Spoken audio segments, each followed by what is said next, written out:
There's a grocery store taking over America right now. This grocery store makes you put your own quarter in your cart. It even makes you bag your own groceries. Half the stuff is brands you've never even heard of, and it is absolutely destroying major chains across America. Walmart, Kroger, Target, all of them that you could think of, coming for all of them. That store is Aldi. And the story of how it got here is pretty wild. We're talking two German brothers, a feud over cigarettes that split a billion-dollar empire in half, a kidnapping, a secret family fortune, and a twist that connects Aldi, one of America's most beloved grocery stores. A store you would never guess that they even owned. By the end of this video, you're gonna understand how the cheap, ugly grocery store became one of the smartest businesses on the planet, and why every time you stop there, every annoying little thing that they make you do, like bag your own groceries, is actually a genius move designed to take money from Walmart, Kroger, and put it in their pocket. Let's get into it. So the story starts in Essen, Germany. A woman named Anna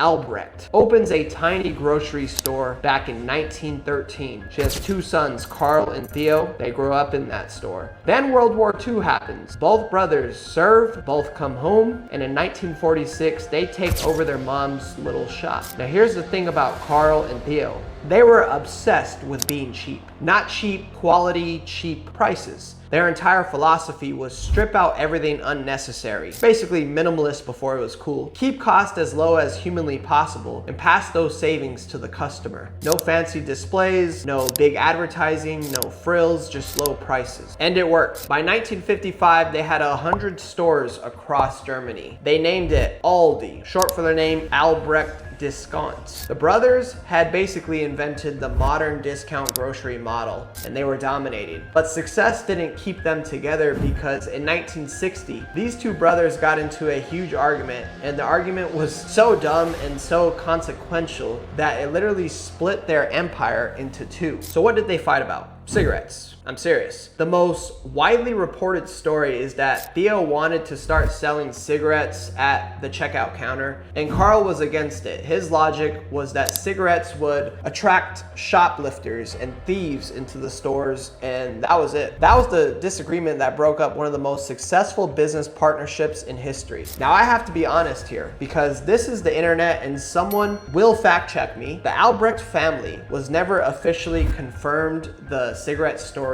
These guys were famously almost obsessively private. Neither brother gave a single media interview after their fight. So the cigarette thing is widely reported, but it's not factual. But the real truth might just be that two strong-willed brothers couldn't agree on how the business ran anymore. Some journalists think it was just a clash of management styles, but whatever the reason was, in 1960, they split the company in two. Theo took the northern stores and created Aldi Nord.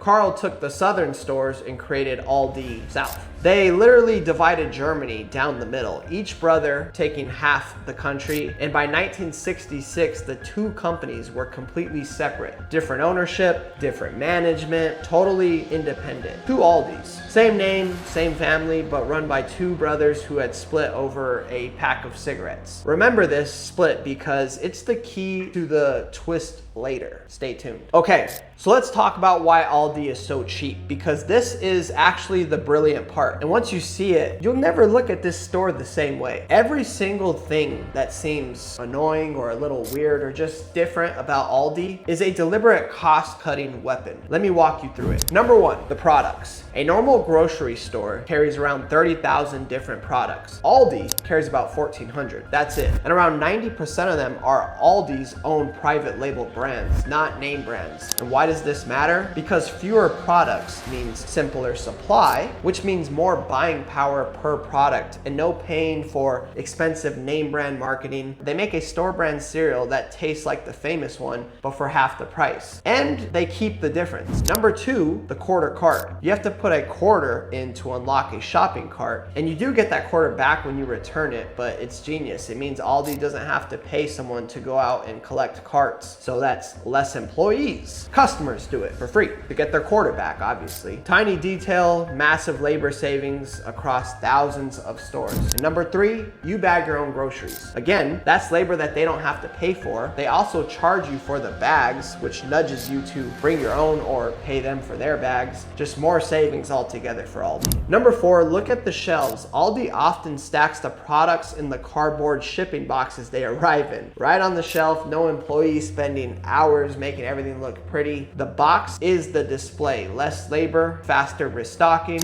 And number 5, the stores are small stores with very lean staff. A typical Aldi runs with a skeleton crew compared to a normal supermarket. Fewer employees, lower overhead, lower prices. Every one of those things, the quarter, the self-bagging, the ugly boxes, the no-name brands, all of this is saving money, and all of those savings get passed on to you as lower prices. That's not laziness, that is a precision engineered cost-cutting machine, ladies and gentlemen. Carl and Theo's obsession with frugality built into every square foot of the store, and people are loving it. Now here's the twist I promised you in the beginning. And this one is pretty damn surprising to me and almost everyone else who finds this out. Remember how the brothers split into Aldi North and Aldi South? Here's how that plays out in America today. The Aldi store you shop at here in the US, those are run by Aldi South, Carl's side. But Theo's side, Aldi North, also came to America, except they didn't open Aldi stores here. In 1979, Aldi North bought an American grocery chain outright, and that chain is Trader Joe's. Yes, Aldi owns Trader Joe's. The same family behind the cheap discount store also owns the cult favorite, fun snacky, $2 Chuck wine store that people are obsessed with today. Two completely different vibes, two stores that feel like almost total opposites, but they're both owned by that same German family that split over cigarettes. And here's the part that messes with people. In the US, Aldi and Trader Joe's are run by the two different German brothers. Aldi South runs Aldi. Aldi North owns Trader Joe's. They operate completely separately. They're technically competitors and they have no business relationship with each other, even though it all traces back to that same family from Germany.